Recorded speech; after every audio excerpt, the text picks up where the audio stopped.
Merci beaucoup. Comme vous l'avez si bien dit, on vient de boucler cette tournée que nous avons l'habitude de faire à chaque fois que nous avons des épreuves au niveau départemental relevant de notre compétence, en l'occurrence le CFE et le BFM. Nous l'avons fait dans le même cadre et le même esprit que nous l'avons toujours fait, accompagné des acteurs clés qui depuis le début du processus, c'est-à-dire à la rentrée des classes, nous accompagnent.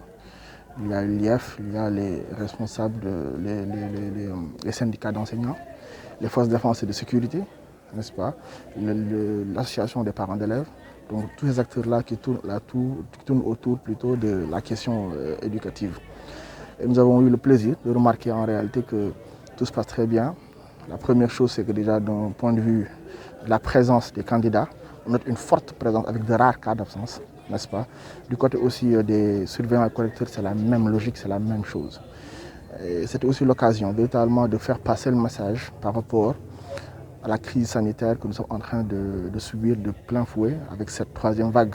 Donc, comme je le disais tout à l'heure, ça peut être parfois rébarbatif, on revient là-dessus tout le temps, mais il est important de sensibiliser, de continuer la sensibilisation, surtout avec, disons, les nouvelles dispositions du ministère de l'Intérieur relatives à l'obligatoriété du port du masque.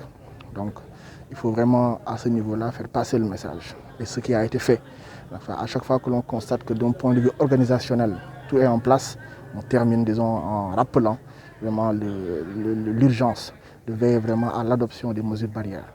Voilà, donc en général et en somme, on peut dire que ça se passe très bien pour l'instant et nous prions pour que ça continue comme cela.